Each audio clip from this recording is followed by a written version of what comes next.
विशेष रूप से ये प्रश्न ज़्यादातर आरिकाओं से यदि आप पूछेंगे तो वो ज़्यादा अच्छी तरह बता सकेंगे। हम लोग तो पढ़ी हुई बातें बता देते हैं कि सबसे पहले तो उनको परिवार के खान पान से, स्पर्श से, आगम में जो लिखा है उन अशुद्धि के समय पर पूरे परिवार से अलग रहना चाहिए। मात जो छोटा बालक है, जो माँ के बिना नहीं रह सकता, उसके अलावा घर में किसी का भी स्पर्श नहीं होना चाहिए, वस्त्रों का भी स्पर्श नहीं होना चाहिए। यहाँ तक शास्त्रों में आया है पूरे घर में विचरण नहीं होना चाहिए। पूरे घर के अंदर उस समय महिलाओं को विचरण नहीं करना चाहिए। एक अलग से कमरा हो, उसी कमरे में ही उनका स्थान, भोजन पान सब वहीं होना चाहिए।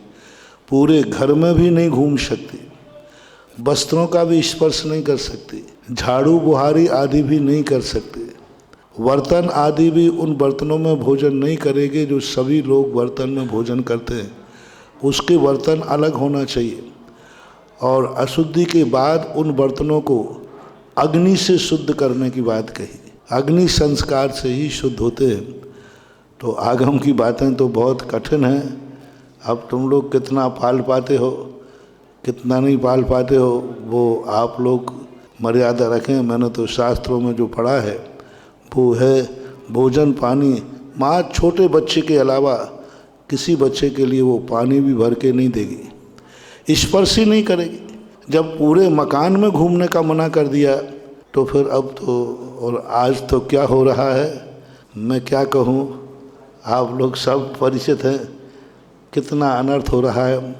महिलाएं शॉपिंग को जाती हैं, पूरे परिवार में सबसे खान पान होता है, सामूहिक भोजों में जाते हैं, भोजनालयों में सामूहिक जो आपके शादी विवाह आदि के भोजनालय हैं वहाँ भी भोजनालय में जाते हैं, कार्यक्रमों में शामिल होते हैं।